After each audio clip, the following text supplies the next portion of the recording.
Welcome back. Today I'm going to be going over this SAT question, and once again, thanks to Anigo.ai for providing this specific question in their free resources tab. But before I get started, please give this problem a try yourself. Alright, so here we have dataset A, which consists of 15 positive integers. The mean is 8, and the median is 7. And then dataset B consists of the 5 largest integers from the dataset A. Which choice is the maximum possible mean for dataset B? All right, so there's already a lot of stuff like being given to us. So the first thing is to just write it out, right? So we know that there's two data sets, right? We have dataset A, and actually I'm just going to call this A. And we know what, so we know that the mean is 8, the median is 7, and there's 15 numbers. So before we even move on to anything about dataset B, what can we decipher from all this information here? Well, one thing we can conclude is the sum of the numbers of uh, the values in dataset A, right? Because if we know that the mean is 8, right? That means 8 equals, remember the mean is the sum, so you do the sum, and the sum here represents the sum of all values. So I'm just going to write the sum of all values in A, and so you have the total sum divided by the number of values, which is 15, right? So what this tells us is that the sum of all the values in dataset A is equal to 15 times 8, which is 120. So that's good to know. Also, we know the median is 7, right? So I always like to kind of draw visuals with these datasets if we're given medians, right? And especially if there's some unknown values. So here we have, say, we know there's 15 numbers, right? And we know that the median is the middle value, right? Well, if the median is the middle value, then that means that there are going to be numbers, right, on both sides. And specifically, there are going to be 7 numbers to the left and 7 numbers to the right of the median, right? Because if you do 7 plus 7, you get 14, and 14 plus the median, right? That gives you 15 numbers in total. Okay, so that's what we know so far, right? The sum is 120, and that there's 7 numbers to the right and 7 numbers to the left of 7. And yeah, by the way, this is assuming that the data set is organized least to greatest, right? All right, so now we have dataset B. What is special about dataset B? Well, quite simply, it contains 5 largest integers from dataset A. So it has 5 largest integers from A. And our end goal here, remember, is to find the max possible value of the mean of dataset B. So we're trying to find the max mean. And to do that, well, right, it's going to be the sum, right, of the 5 integers, right, the 5 largest integers, divided by the number of values, which is going to be 5, right, because it only consists of 5 integers. So, well, the only thing left to do now is we have to find the sum of those 5 integers, right? Because once we know that, we can solve for the max possible mean. Well, how do you find the 5 largest integers from dataset A? Well, this is where the title comes in, right? We're going to try to optimize the unknown values in dataset A to maximize the mean, right? And so what do I mean by maximize the mean? Well, we're trying to find the biggest possible value that the mean can have. And in order for that to happen, we're trying to find the biggest possible value that the sum of the 5 integers can have. because this 5 here is fixed. It doesn't change. So the bigger this value is, the bigger the max possible mean. And yeah, this is where optimization comes in. So we know that the mean is 7, right? And earlier I told you that we're assuming this layout here is from the least to the highest, right? Sorted from in increasing order, right? From lowest to highest value.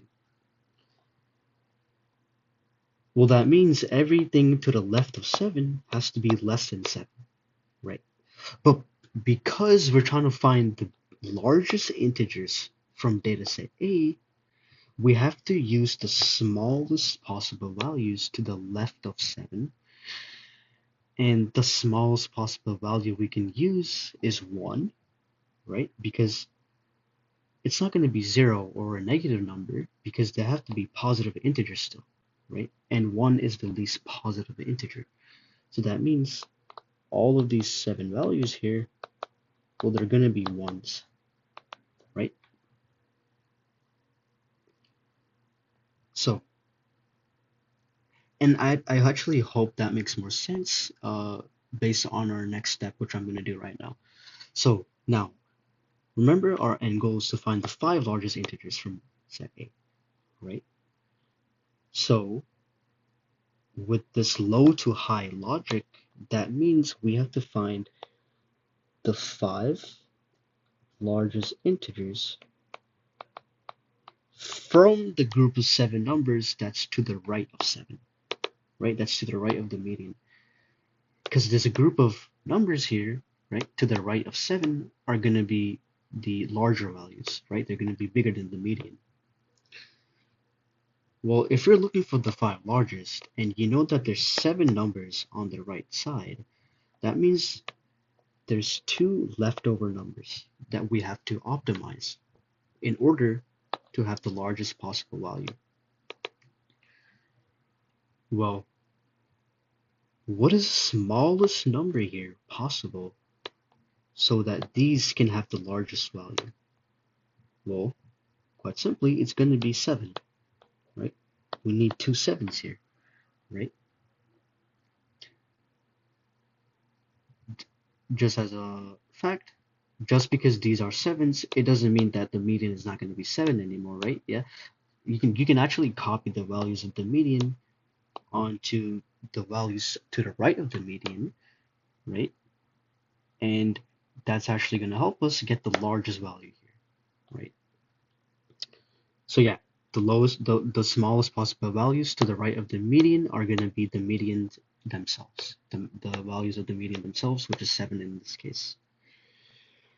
So now, how does this actually help us get the sum?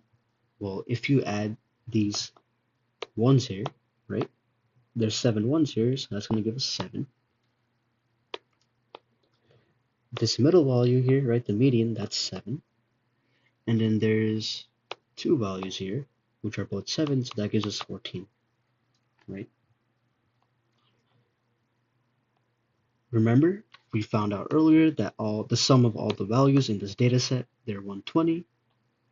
Well, if we know that this is 7, we know this is 7, and we know this is 14, right? Plus this missing amount, right, which I'm going to call 5 largest integers. We know that the sum of all of those, right, have to equal 120 because that's the sum of the entire data set. So this is equal to 120. This part here, that's going to be 28. And if you do 120 minus 28, you get 92. So we know that this has to be 92. The 5 largest integers, the sum of those 5 largest integers from data set A, right after optimizing everything, is going to be 92. Keep in mind that you actually don't know what those integers are, but we still can determine that the sum of those largest integers are going to be 92. And now, well, we figured out the five largest integers add up to 92. So here, right, we can say that the five largest integers from A, well, the sum of those five integers, right, is 92. And as a result, right, we can plug that in, substitute into the mean formula, which will give us 92 over 5. And that matches answer choice C. So, what is the key takeaway here? Well, for these mean, median questions where you have to find the maximum possible value or the minimum possible value, your goal is to first decipher all the information you can from one given data set. So here, right, when we wrote down the information for data set A, we figured out the mean, or we figured out the sum of the values, right? It's also nice to have a layout so you can kind of determine what's going on. And when you're trying to maximize or minimize a specific value, like the mean from dataset B in this case, we'll try to optimize everything, right? Think about how you get the largest five values. Well, you get the largest five values by making everything else smaller, right? Or as small as possible. So hopefully that made sense. And if it didn't, please leave any questions you have down in the comments. But please click that like and subscribe. We post videos here daily to help you guys on your ACT and SAT prep. So if you want to be notified when they come out, hit that notification bell. But once again, thanks for watching, and I'll see you next time.